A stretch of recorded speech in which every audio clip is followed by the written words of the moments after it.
Hi అండి. Welcome back to Sujana's kitchen. ఈరోజు నేను చేయబోయే రెసిపీ వంకాయ కారం. ఓకే అండి, స్టార్ట్ చేద్దామా? కావలసిన పదార్థాలు: మినప్పప్పు, శనగపప్పు, నువ్వులు, ధనియాలు, జీలకర్ర, ఆనియన్, కరివేపాకు, ఎండుమిర్చి, వెల్లుల్లి, అల్లం, పచ్చిమిర్చి, యాలకులు, అనాస పువ్వు, చెక్క, లవంగాలు, చింతపండు. ఈ రెసిపీకి ఇలాంటి వంకాయలు అయితే బాగుంటాయి. లేతగా ఉండేవి తీసుకోండి. ఇప్పుడు కడాయి పెట్టుకుని వేడైన తర్వాత మినపప్పు, శనగపప్పు వేసి వేయించుకోవాలి.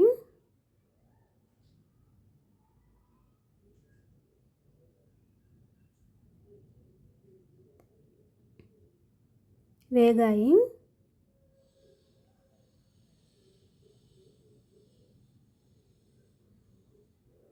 తర్వాత నువ్వులు, ధనియాలు కూడా వేసి వేయించాలి. తర్వాత మసాలాలు కూడా వేసి వేయించాలి.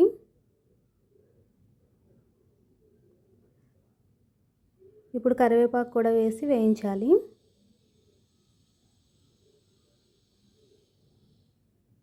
ఇప్పుడు ఎండుమిర్చి వేసి వేయించాలి.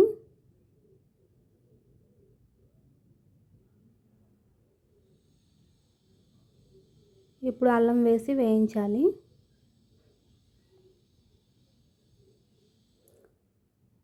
తర్వాత ఆనియన్, పచ్చిమిర్చి వేసి వేయించాలి.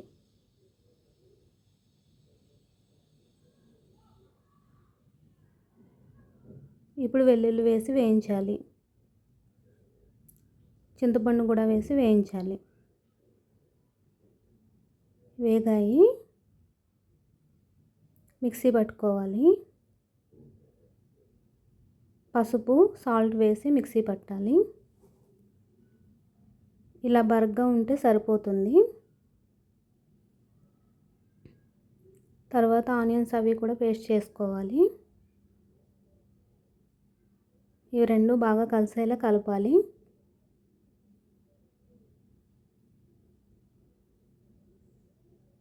ఎండుమిర్చి వేసాం కదా, అదే కారం సరిపోతుంది. కలిపిన తర్వాత ఇలా కలర్ వస్తుంది. వంకాయల్ని గుత్తి వంకాయలా కట్ చేసి తీసుకోవాలండి. వంకాయలు లేతగా ఉండేవి తీసుకుంటే తొందరగా ఫ్రై అవుతాయి. ఆయిల్ కూడా కొంచెం తక్కువ పడుతుంది. ఇప్పుడు ముందుగా రెడీ చేసుకున్న కారాన్ని తీసుకుని వంకాయలోకి స్టఫ్ చేయాలి.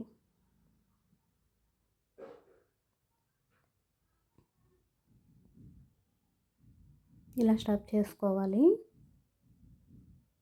ఇలా చేసుకోవడం వలన వంకాయ ముక్క కూడా టేస్ట్ బాగుంటుందండి, మసాలా అంతా పట్టి. ఇలా అన్నీ స్టఫ్ చేసుకోవాలి. తరువాత కడాయి పెట్టి ఆయిల్ వేసి 1 by 1 ఆయిల్లో వేసుకొని ఫ్రై చేసుకోవాలి.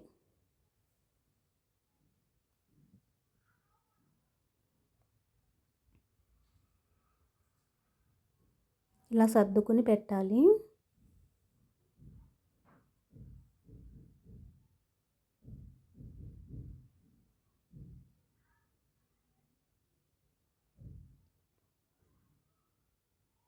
కొంచెం వేగాయండి.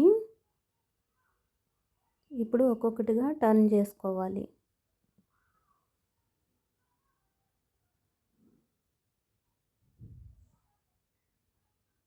చాలా నెమ్మదిగా టర్న్ చేయాలి, లేదంటే విరిగిపోతాయి.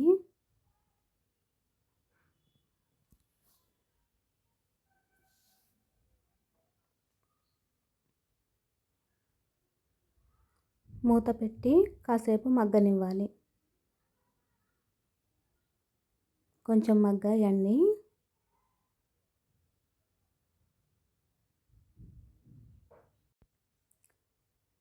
ఇలా 2-3 మినిట్స్కి ఒకసారి టర్న్ చేసుకుంటూ ఉండాలి.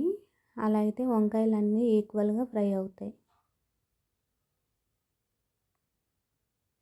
టేస్ట్ కూడా బాగుంటుంది.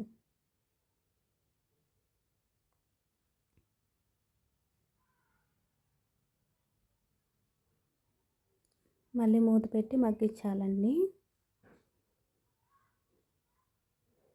వంకాయ ఇలా 70% కుక్ అయిన తర్వాత మనం ముందుగా మిగిలిన కారం ఉంది కదండి, అది వేసి వేయించుకోవాలి.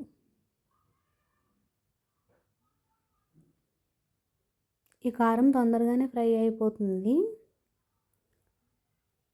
ఎందుకంటే ఇవన్నీ మనం ముందుగానే ఫ్రై చేసి పెట్టుకున్నాం కదండి, అందుకని. ఈ పొడి వేసిన తర్వాత పొడి పొడిగా అయిపోతుంది. ఇప్పుడు మూత పెట్టి మగ్గించాలి. చూడండి ఎలా డ్రైగా అయ్యిందో. ఇప్పుడు చాలా జాగ్రత్తగా ఫ్రై చేసుకోవాలి, లేదంటే అడుగు పడుతుంది, మాడిపోతుంది. ఈ రెసిపీని పిల్లలు పెద్దలు అందరూ ఇష్టపడతారు, అంత బాగుంటుందండి ఈ రెసిపీ. మూత పెట్టి మగ్గించాలి.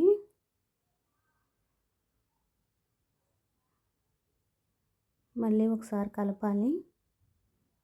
మసాలా బరగ్గా మిక్సీ పట్టాం కదండి, తింటుంటే పంట కింద తగులుతూ కమ్మగా ఉంటుంది. ఓకే అండి, ఫ్రై అయ్యింది. కొత్తిమీర వేస్తున్నాను. వంకాయ కారం రెడీ అయ్యింది. మీరు కూడా ట్రై చేసి ఎలా ఉందో కామెంట్ చేయండి. వేడి వేడి అన్నంలో వంకాయ కారం వేసుకొని తింటే ఆ రుచే వేరు కదండి. ఒకసారి తింటే మళ్ళీ మళ్ళీ తినాలనిపించే రెసిపీ. ఎండుమిర్చి వేసాం కదా, కలర్ టేస్ట్ కూడా డిఫరెంట్గా ఉంటుంది. నా వీడియో కనుక మీకు నచ్చినట్లయితే లైక్ చేయండి, షేర్ చేయండి, సబ్స్క్రైబ్ చేయండి. Thanks for watching.